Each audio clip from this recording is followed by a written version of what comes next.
Hola a todos y bienvenidos a la web Repara tu coche. En este vídeo vamos a ver el funcionamiento básico de un relé de automoción. El relé consiste en un interruptor que se acciona eléctricamente. Básicamente está compuesto por dos circuitos. Un circuito que llamaremos de potencia, que es el que va a alimentar al consumidor, y otro circuito que llamamos de mando, que es donde nosotros vamos a tener el interruptor para gobernar el circuito. Veamos ahora con detalle el funcionamiento del relé. Al cerrar el interruptor y debido a la resistencia que tiene la bobina, la corriente que va a pasar por el interruptor es una corriente pequeña, en este caso en torno a 0,1 amperios. Esto va a hacer que se cree un campo magnético en la bobina y en consecuencia se cierre el interruptor que está dentro del relé, permitiendo que circule la corriente desde el terminal 30 hacia el 87. En función del consumidor que tengamos puesto, supondrá una demanda de corriente y en este caso va a circular 10 amperios. De esta manera conseguimos alargar la vida útil del interruptor, puesto que la corriente que circula por él es muy pequeña, frente a la que necesita el consumidor. En esta imagen podemos ver físicamente cómo es un relé. Si nos fijamos, tenemos un esquema que nos identifica qué terminales son los extremos de la bobina, el 85 y el 86, y otros dos terminales que serían los del interruptor propiamente dicho, el 30 de entrada y el 87 de salida del relé. En este relé vemos también que es un relé que sirve para alimentarlo con una tensión de 12 voltios en corriente continua y que admitiría una intensidad máxima para el consumidor de 30 amperios.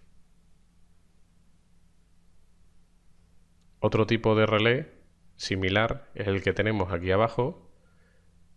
En este caso es igual que el de antes, lo único que nos permite ya alimentar a un consumidor que tenga hasta 120 amperios.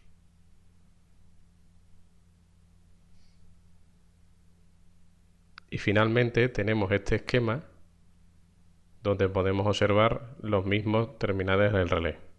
El relé, si lo miramos desde la parte de los terminales, viene identificado cada uno de los terminales con el número que hemos visto anteriormente, de tal manera que en este caso pues tendríamos los dos extremos de la bobina, el 85 y el 86, y por otro lado los extremos del interruptor, el 30 y el 87.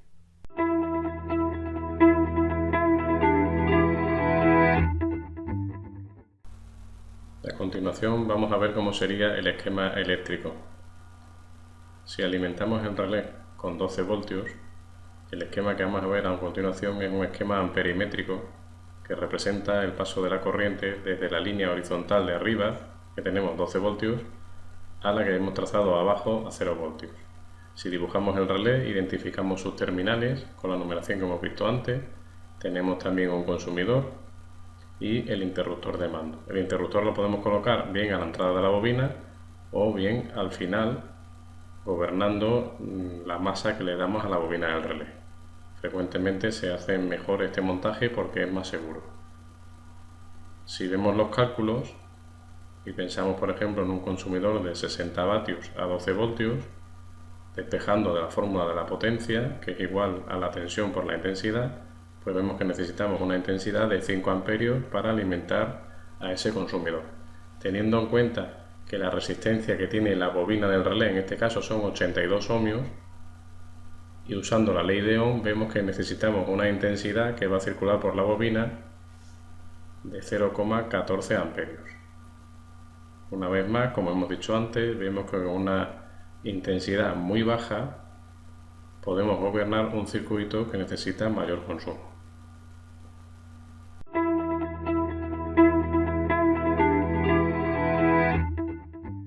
Bien, ahora vamos a montar en una maqueta lo que hemos estado viendo antes en papel.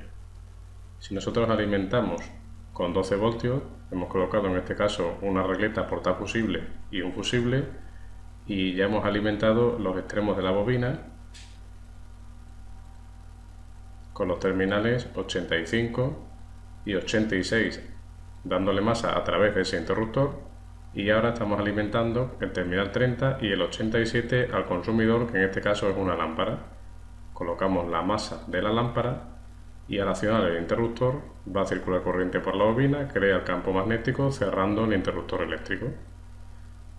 Y ya tenemos hecho el montaje de lo que hemos estado explicando anteriormente. Bueno, espero que os haya gustado el vídeo y nos vemos en la web Repara tu Coche.